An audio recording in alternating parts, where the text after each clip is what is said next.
வணக்கம். நான் சத்யவர்ஷா. இந்திய அரசியல் அமைப்பு ஆலோசகராக பணியாற்றி வருகின்றேன்.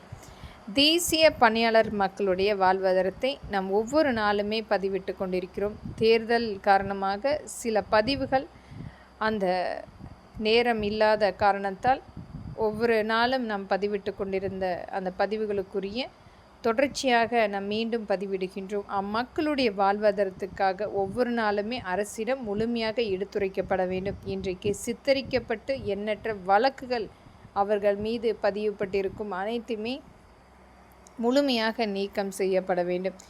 இன்றைக்கு எங்கேயோ கிடைக்கின்ற அந்த வேலையை செய்து கொண்டு தேசிய பணியாளர்களாக நம்மை ஒரு நமக்குரிய உரிமைக்காக காத்து கொண்டிருக்கும் அந்த மக்களுடைய நிலைப்பாடு கண்டிப்பாக மாற்றப்பட வேண்டும்.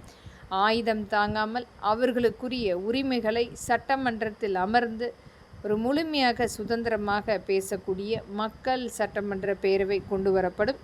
இது அனைத்து மக்களுக்குரிய உரிமைகளை முழுமையாக ஒவ்வொரு தொகுதி ரீதியாக இருக்கின்ற பிரச்சனைகளை எடுத்துரைப்பதற்கும் இதனால் இனி வரும் சந்ததிகள் எந்த விதத்திலுமே தேசிய பணியாளர்களைப் போல நிராகரிக்கப்பட்டு வாழ்வதரத்தை இழக்காமல் அடுத்த கட்டத்துக்கு நகர்ந்து செல்வதற்குரிய முழு உரிமை பெற்றுத்தரப்படும். இன்றைக்கு எத்தனையோ கிராமங்கள் இன்னும் அந்த மின்சாரம் கிடைக்காமல் அவர்களுக்குரிய அந்த அடிப்படையான கல்வி திறனுங்கூட கிடைக்காமல் அந்த குழந்தைகள் இன்றைக்கும் ஏதோ ஒரு இடத்தில் கொத்தடிமைகளாக வேலை செய்து கொண்டிருக்கின்றார்கள். அனைத்துமே மாற்றுவதற்குரிய அமைப்பே இந்த ஒவ்வொரு நாளும் நாம் பதிவு செய்யக்கூடிய பதிவுகள்.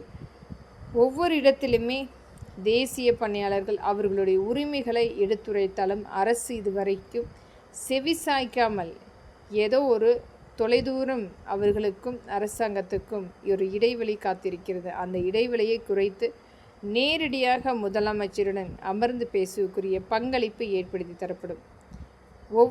இன்றைக்கு தேசிய பணியாளர் மக்களுடைய வாழ்வாதாரத்தை மீட்டெடுப்பதற்கான முயற்சியாக நாம் ஒவ்வொரு நாளும் பதிவிட்டாலும் இது வெறும் பதிவாக நாம் பதிவிட்டு கொண்டிருக்கிறோம். ஆனால் அந்த மக்களுடைய வாழ்வாதாரத்தை இழந்த நாட்கள் என்பது மீட்டெடுத்து கொடுக்க முடியாத அவர்களுடைய இழப்பு, பெண்களுடைய ஒவ்வொரு இடத்திலுமே அவர்கள் இழந்த அந்த மானத்தை கண்டிப்பாக ஈடுகட்ட முடியாத இழப்புகள் நாம் பார்த்து கொண்டிருக்கிறோம்.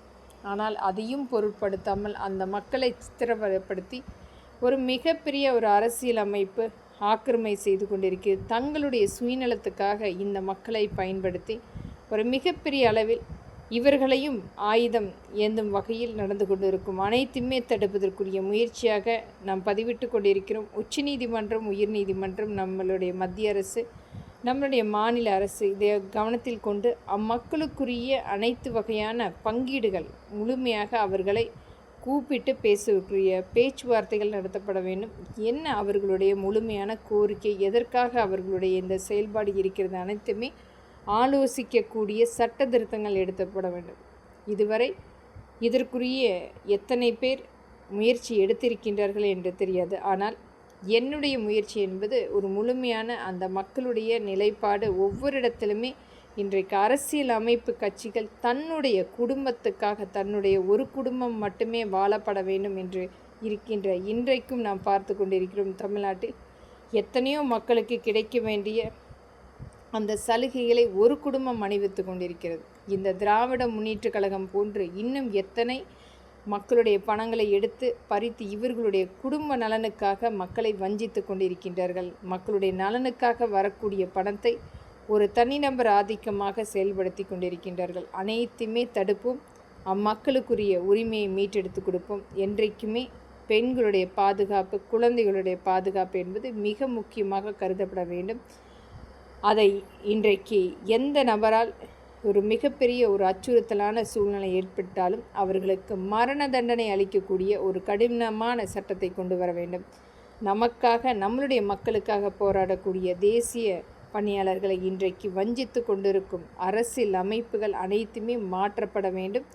இன்றைக்கு முழுமையாக இன்றைக்கு நம்மளுடைய தேசத்துக்குள் வெறி நாய்களாக அலைந்து கொண்டிருக்கும் குற்றவாளிகளுக்கு தீர்வு எடுக்கப்பட வேண்டும். ஆனால் காக்கப்பட வேண்டிய தேசிய பணியாளர்கள் இன்றைக்கு தொலைதூரத்தில் அச்சுறுத்தலான சூழ்நிலையில் வாழ்ந்து கொண்டிருக்கின்றார்கள். அனைத்துமே மாற்றுவோம். நம்பிக்கையோடு காத்திருங்கள் மக்களே. நன்றி.